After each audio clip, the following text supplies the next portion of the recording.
History books love to talk about the glory of the medieval battlefield. They paint pictures of shining knights, fluttering banners, and heroic charges that changed the fate of empires. No, reality was far more sinister. For the ordinary soldier, the conscripted peasant, the archer, or the mercenary, a medieval war was not a quest for honor. It was a descent into a living hell. In this era, the actual fighting was often the shortest part of the nightmare. The real horror began the moment the steel met the bone, and if you were unlucky enough to be wounded but not killed instantly, you entered a world of suffering that makes a quick death seem like a divine mercy. In a medieval war, you didn't pray for victory. You prayed for a clean strike to the heart. The primary reason you wanted to die fast was the nature of the weaponry. Medieval combat was intimate, exhausting, and incredibly messy. This wasn't the clean, cinematic clashing of swords you see in movies. It was a chaotic shoving match of heavy wood, rusted iron, and blunt force. Most men weren't killed by a graceful blade. They were bludgeoned to death by maces, morning stars, and war hammers designed to crush helmets and shatter the skulls beneath them.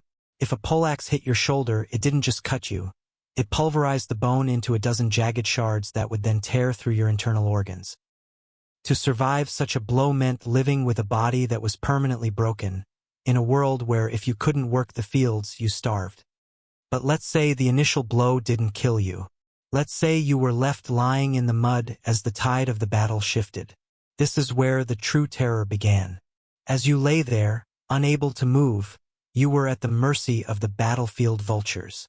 These weren't birds, but people. Camp followers and desperate locals who would roam the field after the fighting stopped. They weren't there to help. They were there to strip the dead and the dying of anything valuable.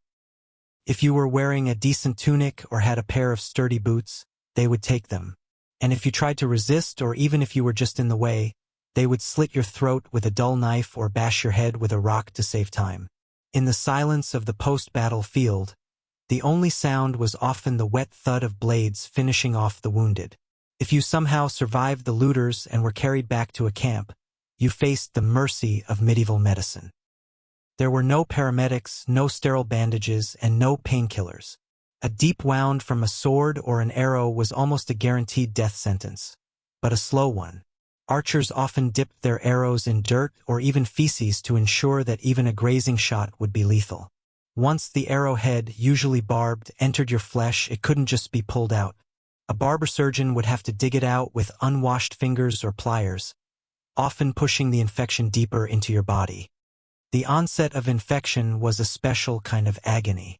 Without antibiotics, a wound would quickly begin to suppurate, a polite medieval term for rotting while you were still alive. You would watch, helpless, as your limb turned black and the smell of putrefaction filled your nostrils. This was gangrene. The only solution was amputation, performed while you were fully conscious, perhaps given a piece of leather to bite on while a rusted saw tore through your muscle and bone. Many men died simply from the sheer shock of the pain, their hearts stopping as the iron seared their stumps to stop the bleeding. But even the soldiers who were never touched by a blade weren't safe. In fact, the biggest killer in medieval warfare wasn't the enemy, it was the camp.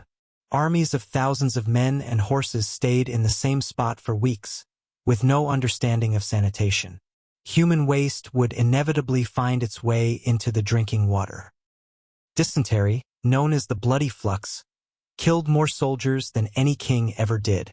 It was a humiliating, agonizing death where your body essentially turned inside out. You would lie in a tent, shivering with fever, wasting away until you were a literal skeleton covered in filth, too weak to even swat away the flies that were laying eggs in your sores. And what if you were captured?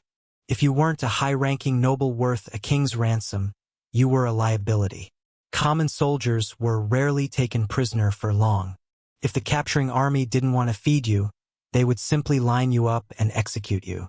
Mass graves from medieval battles show the grim reality. Skeletons with execution marks on the back of the skull or neck. Being a prisoner often meant being herded into a church or a barn that was then set on fire, or being left to starve in a lightless pit. War in the Middle Ages was a meat grinder that consumed the young and the poor for the ambitions of the few. It was a world of screaming horses, the smell of iron and bowels, and the slow, lonely transition from a person to a corpse in a muddy ditch. When you see those statues of knights in quiet cathedrals, remember that for every one of them, there were 1,000 nameless men who died in the mud, begging for an end to the pain. In that world, a quick death wasn't a tragedy. It was the greatest gift a soldier could hope for. It was the only way to escape a reality that was far more terrifying than the grave itself.